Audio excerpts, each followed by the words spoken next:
Assalamualaikum teman-teman, kembali lagi di channel YouTube Irma Nurhidayati Stories dengan cerbung yang berjudul Bukan Pelakor, karya Irma Nurhidayati. Jangan lupa dukung terus channel ini dengan cara share, komen, subscribe, like, dan nyalakan tombol loncengnya untuk notifikasinya. Terima kasih. Aku bingung dengan permintaan Pak Marcel. Bukan apa-apa, aku hanya takut ada tetangga yang nantinya akan salah paham dengan kami. Apalagi statusku saat ini masih menjadi istri sahnya Mas Danis. Dan aku pun tidak terbiasa tinggal satu atap dengan yang bukan muhrim. Maaf Pak, kita bukan muhrim. Tidak baik tinggal dalam satu atap yang sama. Jangan sampai kebersamaan kita ini jadi mengundang fitnah dan salah paham. Tolong mengerti dan mintalah anak buah Bapak untuk datang menjemput ke sini. Kamu tega, Naura? Tega tidak tega, Pak. Kita lawan jenis yang bukan muhrim. Baiklah, kalau Bapak tetap berkeras ingin tidur di sini, biar nanti aku yang akan tidur di luar. Sebenarnya menjadi Pak Marcel itu tidak susah. Tinggal telepon salah satu anak buahnya untuk menjemput. Selesai urusan.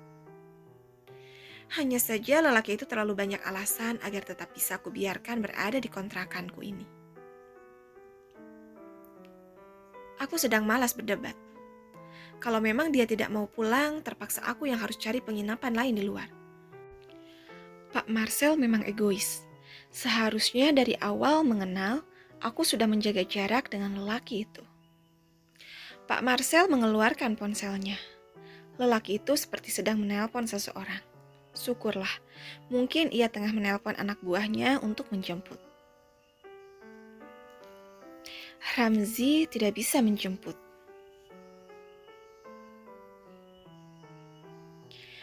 Aku mengembuskan napas kasar. Baiklah, Bapak tidur saja di sini, biar aku yang mencari penginapan di luar. Dengan tubuh yang terlihat lemas, Pak Danis mendekat. Kamu tidur saja di sini, biar aku tidur di luar. Lelaki itu membawa bantal dan selimut yang tadi dipakainya keluar rumah. Lalu meletakkannya di bangku panjang yang ada di teras. Pak Marcel membaringkan tubuhnya di sana. Tegakah aku? Entah apa yang harus kulakukan saat ini. Aku tidak mungkin tidur dalam satu atap yang sama, tetapi juga tidak bisa membiarkannya tidur di luar seperti itu. Apalagi Pak Marcel tengah sakit. Apa yang harus kulakukan sekarang?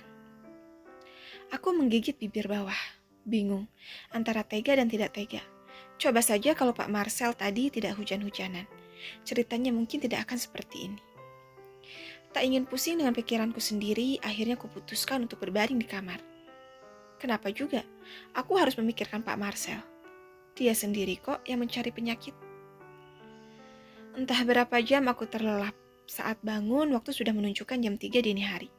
Tiba-tiba aku teringat dengan Pak Marcel. Entah bagaimana keadaan lelaki itu sekarang. Aku menyibakkan selimut, lalu turun dari ranjang. Rupanya hujan masih saja turun membasahi tanah. Sayup-sayup ku dengar suara Pak Marcel yang tengah menggigil kedinginan.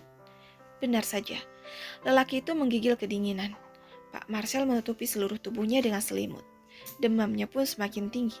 Tanpa berpikir panjang lagi, aku langsung memapahnya masuk, lalu membaringkannya di ranjang. Makanya, jangan suka keras kepala, Pak. Sakit itu tidak enak, kan? Bapak sakit, aku juga yang ikut repot. Berbalinglah, aku akan membuat bubur untukmu.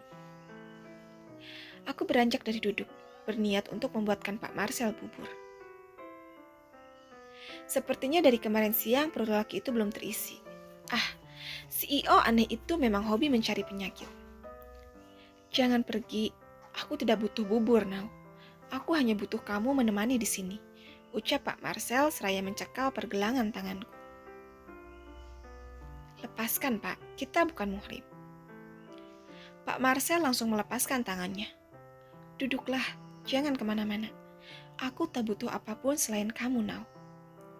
Tuan Marcel, perut Anda dari kemarin siang belum terisi apapun, kecuali coffee lights itu.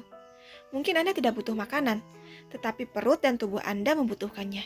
Jadi biarkan aku bikinkan Anda bubur terlebih dulu. Jangan manja, atau aku akan mengusirmu sekarang dari sini.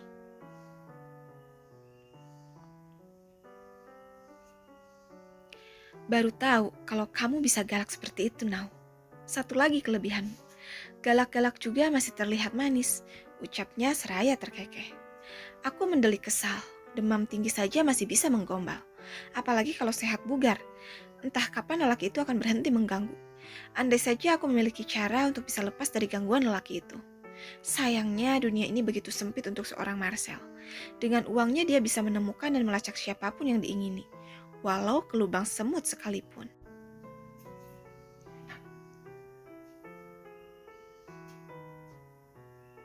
Setengah jam kemudian bubur sudah matang. Dengan sangat lahap Pak Marcel menghabiskannya. Bohong saja, lelaki itu tidak butuh mengisi perutnya dengan bubur. Nyatanya dalam hitungan menit 1 mangkuk penuh langsung habis masuk ke perutnya. Katanya tidak butuh bubur, Pak. Kok habis sih? Pak Marcel doyan apa lapar? Aku sengaja menggodanya. Dia pikir bucinan dan gombalan bisa menurunkan demam dan mengenyangkan perut. Tidak salah, aku menyebut lelaki itu dengan sebutan CEO aneh. Karena memang banyak anehnya dibandingkan dengan benarnya. Jangan menggodaku seperti itu. Seharusnya kamu paham, kalau aku memang tidak bisa jauh darimu. Aku tidak peduli dengan statusmu saat ini. Aku juga tidak akan pernah menyerah untuk meluluhkan hatimu. Sekalipun berkali-kali kamu tolak, cuteki, marahi, dan jauhi. Biar kubuktikan siapa lelaki sejati yang sesungguhnya. Aku atau danismu itu. Rupanya demammu masih tinggi, Pak. Makanya bicaramu melantur seperti itu. Minum obat dulu dan tidurlah, agar saat bangun nanti tubuh dan pikiranmu sudah normal. Ujarku sembari menyodorkan obat untuk menurunkan demam. Justru aku mengatakan itu karena pikiranku sedang normal, Nau. Kalau lagi error, mana bisa aku melontarkan kata-kata semanis itu untukmu. Aku melempar senyum semanis mungkin. Sebelum melanjutkan menggombal, minum obatnya dulu, Tuan Marcel. Pak Marcel menggeleng singkat. Aku tidak suka minum obat, Nau. Terus kalau sakit? Nanti akan sembuh dengan sendirinya. Kamu saja sudah cukup menjadi obat penurun demamku. Dengan sedikit terpaksa aku menjejalkan obat itu ke mulut Pak Marcel. Mau tidak mau rasa pahit obat membuat lelaki itu akhirnya menengguk minum. Kamu tega, Nau. Hampir saja aku muntah. Kalau tidak minum obat, mana bisa demammu cepat turun? Tidurlah. Siapa tahu saja saat bangun nanti badanmu sudah sedikit enak. Biar bisa pulang dan tidak menyusahkanku lagi. Aku tidak mau tidur. Aku tidak ingin melewatkan untuk menggoda dan menatap bidadari cantik sepertimu. Lagi dan lagi kuembuskan napas kasar. Gombalan demi gombalannya membuatku ingin muntah. Dasar lelaki. Selalu saja pintar mengeluarkan kata-kata manis untuk menggait